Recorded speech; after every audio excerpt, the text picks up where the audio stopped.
Hello పచ్చి కరివేపాకు tomato సిద్ధం చేసి పెట్టుకుందాం. తీసుకొని నీళ్లు పెట్టుకొని అందులో కొద్దింత వేస్ట్ అంతా ఈ వేడి నీటిలో వేస్తే క్లీన్ అయిపోతుంది. ఇలా మరుగుతున్నప్పుడు ఈ నెత్తలు తీసుకొని ఇందులో వేసుకుందాం.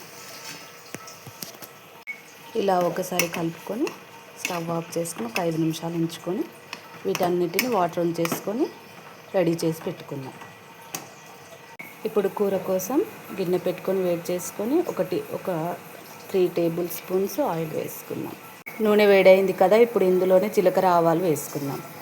జీలకర్ర ఆవాలు వేగాక ఇప్పుడు కట్ చేసి పెట్టుకుని ఉల్లిగడ్డ పచ్చిమిర్చి వేసుకుందాం. ఇది ఒకసారి కలుపుకున్న తర్వాత ఒక 2 రెబ్బల కరివేపాకు వేసుకుందాం.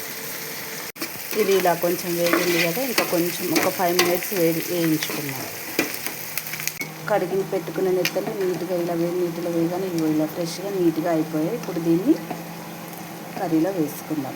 ఇప్పుడు ఈ నెత్తలని ఇందులో వేసేసుకుందాం.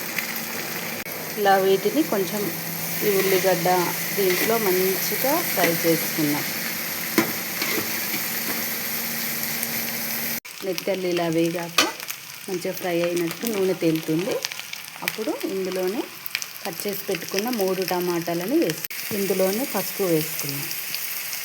ఇందులోనే ఉప్పు వేసుకున్నాం. ఇందులోనే కొంచెం కారం వేసుకున్నాం. ఇది కొంచెం నెత్తళ్ళ కర్రీ కాబట్టి కొంచెం నీసు వాసన వస్తుంది, కొంచెం కారం ఎక్కువగానే పడుతుంది. జీలకర్ర ధనియాల పొడి వేసుకున్నాం. ఇప్పుడు వీటన్నిటిని మంచిగా కలుపుకున్న తర్వాత ఇలా ఉంది. ఇప్పుడు దీన్ని ఒక 10 మినిట్స్ మూత పెట్టి ఉడికించుకుందాం. కూడా మంచిగా ఉడికిపోయింది. ఇప్పుడు దీంట్లో కొత్తిమీర వేసేసుకుందాం. చేసి పెట్టుకున్న కొత్తిమీర వేసుకుందాం.